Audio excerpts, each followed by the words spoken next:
জেঠার নাম রাখবা? না বাবা দাদার নাম লেখো। তোমার আমার দাদা তো আমার দাদা তো তোমার জেঠু। আমার জেঠু তোমার দাদা হয়? ইয়েস বাবা,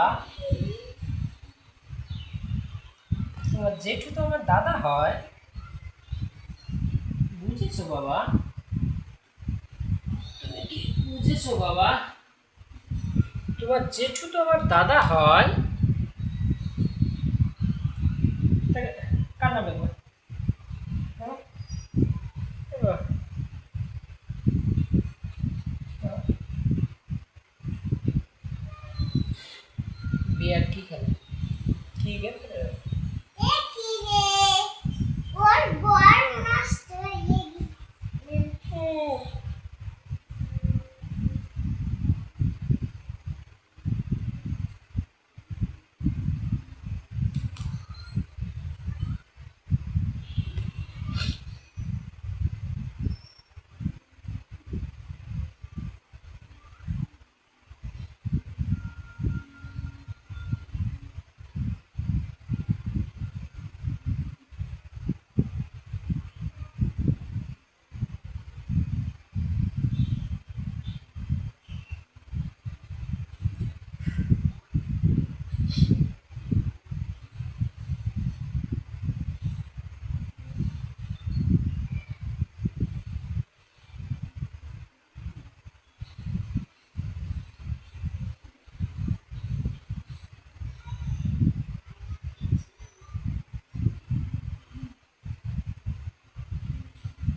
ভিডিওটি জুনিয়র হোমিওপ্যাথিক চিকিৎসক বন্ধুদের দেখানোর জন্য এবং শেখানোর জন্য।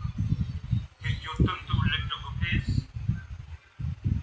এবং অত্যন্ত শিক্ষণীয় কেস, সেই জন্য আমি ওনার পারমিশন নিয়ে ভিডিওটি গ্রহণ করছি, যাতে দশজন ডাক্তার বা হোমিওপ্যাথিক চিকিৎসকরা একটা সম্যক ধারণা পায় চিকিৎসার গতি প্রকৃতি। শুধু হোমিওপ্যাথিক ঔষধ নয়, হোমিওপ্যাথি ঔষধ ওনাকে একটা সিলেকশন করবো, but the diagnosis, what is the diagnosis? In which way we shall proceed? আমরা কোন দিকে প্রসিড করবো? অ্যালোপ্যাথিক চিকিৎসকরা তথাকথিত মডার্ন মেডিসিনের চিকিৎসকরা কোন দিকে প্রসিড করছে? আমাদের প্রসিডিংসের মধ্যে পার্থক্য কি, সেটা আমি চোখে আঙুল দিয়ে সবাইকে দেখি। This gentle lady aged near about 50 years, 49 to 50 years বয়স, she has developed a lot of complaints, কিন্তু আদতে উনি ওরকম ছিলেন না। উনি খুব কর্মঠ, সিনসিয়ার, কর্মদক্ষতা ছিল, বসে থাকার লোক নয়, পরিচ্ছন্নতা ছিল, ঘর বাড়ি সাজিয়ে মনের মতন করে সুদক্ষ সংসারী যাকে বলা যায়, এবং সব দিকে লুক আফটার এভরি সাইড, এইটা ওনার মানসিকতা। That means sincere to the extreme. কিন্তু হঠাৎ ওনার শরীরে নানা রকম ঝামেলা সৃষ্টি, প্রেশার বেড়ে গেল, প্রেশার ফ্লাকচুয়েট করছে, সুগার বেড়ে যাচ্ছে, বুক ধড়ফড় করছে, শ্বাসকষ্ট হচ্ছে মাঝে মাঝে, ডিসপেপসিয়া ডেভেলপ করছে, হেউ হেউ করে ঢেকুর উঠছে, অ্যাসিডিটি, ফ্লাতুলেন্স, ডিসপেপসিয়া, প্যালপিটেশন, বুক ধড়ফড় করছে, ঘুমের ডিস্টার্ব হচ্ছে, শরীরে হট ফ্লাশিংস হচ্ছে, এখানে ওখানে বার্নিং সেন্সেশন হচ্ছে,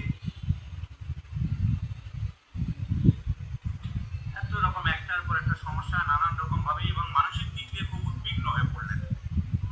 আমি কাজের মহিলা ছিলাম, কাজের মেয়ে ছিলাম, আমি সিনসিয়ারলি সব কিছু করতাম,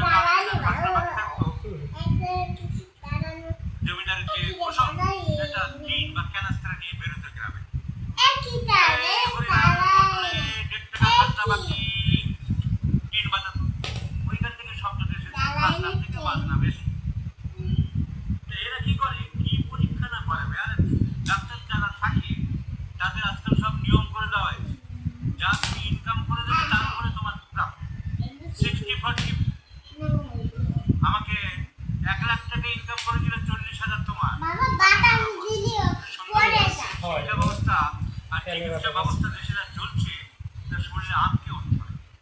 মৃত মানুষকে 3 দিন 4 দিন রাখার চেষ্টা করে, দেখতে দেয় না। ভেন্টিলেশন আছে, বেশ ভালো একটা শব্দ শিখেছে, ভেন্টিলেশন আছে। 3টে দিন রাখলে 3 দিনের চার্জ করে দেবে। নানান রকম নাটক চলছে, ওনার ক্ষেত্রেও সেই নাটক প্রযোজ্য হয়েছে। এই হসপিটালে কি না করেছে ওনাকে, মিশন হসপিটালে নানা রকম পরীক্ষা এবং যত রকম লেখা যায়, সামনের দিক দিয়ে পাইপ ঢোকানো, এই পরীক্ষা ওই পরীক্ষা, সবার ক্ষেত্রে মানুষকে কষ্ট দেওয়া, টাকা নেওয়া, কষ্ট দেওয়া। কোনো এত সাধারণ রোগী কোনো প্রয়োজন নেই। তার করোনোস্কোপি করাচ্ছে, তার গ্যাস্ট্রোস্কোপি করাচ্ছে, তার সিগময়েডোস্কোপি, তার আপার গ্যাস্ট্রো ইন্টেস্টিনাল এন্ডোস্কোপি, তার রেট্রো